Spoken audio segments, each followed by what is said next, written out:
Hello, everyone. Welcome to Developing Palates. I'm Aaron Loomis, coming to you from the Ventura Cigar Company studio, and with me today is Jiunn Liu. How you doing, Jiunn? Good. I'm in the DP garage. That's right.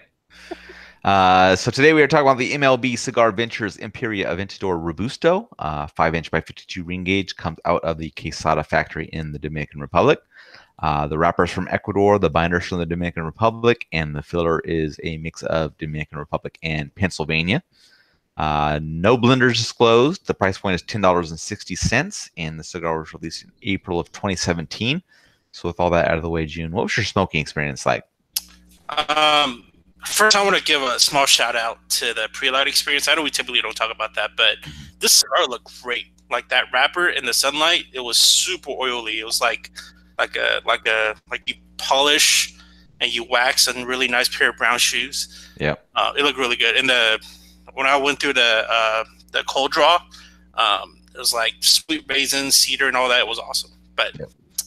got me excited to actually smoke it. But anyways, in terms of the smoking experience, flavor profiles are pretty direct, pretty straightforward.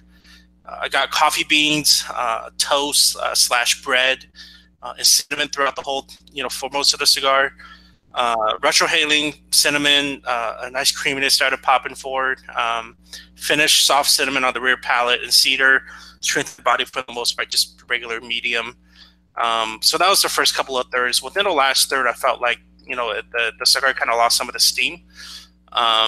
I lost out on the breadiness. I lost out on a lot of that coffee bean characteristic as well. It was at that point, it was mainly cinnamon and dry wood.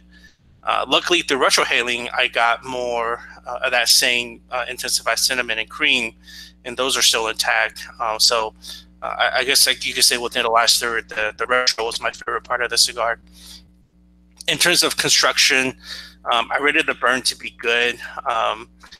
Overall good, not the best. A couple of touch-ups, flowery, flaky ashes were kind of the low points of the burn. But the burning temperature was really cool the whole time. Good 1.5-inch ash increments, so no complaints there. In terms of draw, it was perfect. Yeah, for me, the cigar started out with some spicy cedar, black pepper, and a kind of an underlying sweetness. A little further in, a little cream joined in the profile. It kind of added another dimension while the other flavors were staying intact. Retrohale was spicy cedar, a little bit of pepper, kind of gave a fair amount of zing. And inch in, all the flavors were working really well together. Spice from the cedar and the black pepper created quite an interesting combination. As the third was coming to a close, a little bit of mustiness joined in with that spicy cedar, black pepper, and the cream. Strength was slightly above medium.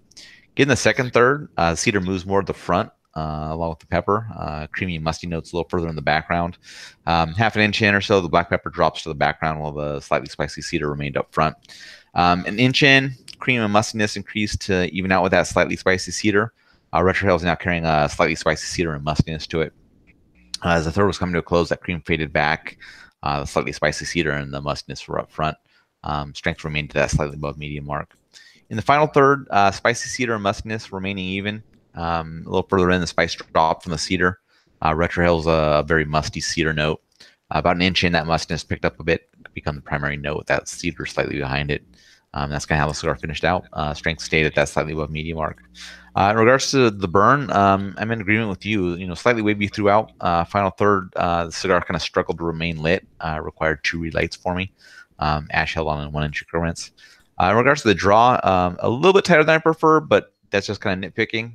Didn't cause any issues with the smoking experience, so it was a pretty good draw. What were your overall thoughts on the cigar? I thought it was a pretty straightforward, good core set of flavors around that cinnamon, toast, bread, coffee beans, with the last third kind of losing steam. I think perhaps the overall medium profile will allow for more of a novice cigar smoker, like someone just kind of, not like I'm an advanced cigar smoker, but like, someone that just like got into a cigar would enjoy because it's not so strong.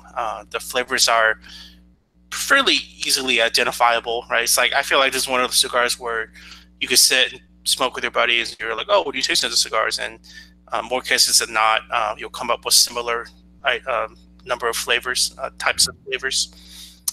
So yeah, so it's a good example of like a steady Eddie kind of a cigar. Yeah.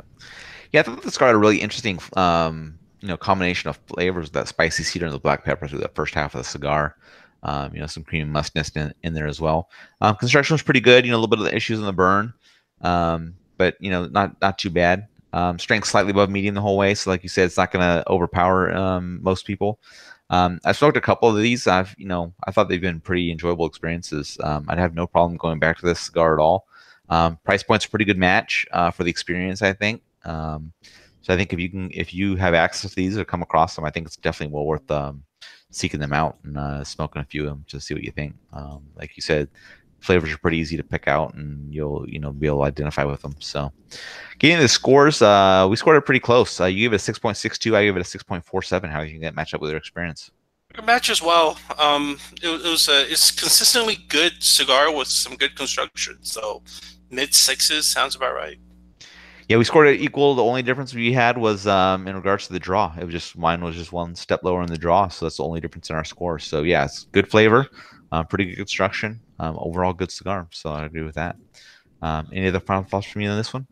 I don't think I've ever had an MLB Venture cigar, so this is the first one. Yeah, they make some pretty good cigars. And I think we'll get to go through maybe a couple more of these on the site. But yeah, he's Mike Bellady. He's working with Quesada. He's working with Ernesto Perez Carrillo. So he's working with some pretty good people. So and he's got. I think he just released a new cigar the other day. So be interested to see how that one smokes as well. Any other final thoughts from this one? Nope.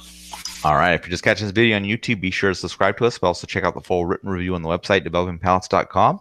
Be sure to follow us on all the social media channels, Facebook, Instagram, Twitter, and Google+. And you can catch all of our review recaps on podcasts. So iTunes, Google Play, and Podbean. Thank you for tuning in, and we will catch you on the next one.